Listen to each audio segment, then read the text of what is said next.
Just look at those birds. I'm speaking very softly so you can see the birds taking off. They're enjoying the pond. They came for some food.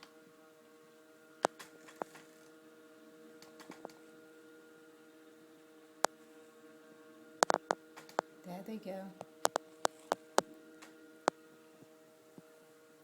Such is life in the country. Very pretty to be able to work and enjoy a cup of tea or coffee, looking at the beautiful nature and what the Lord has offered us very freely and beautifully and generously.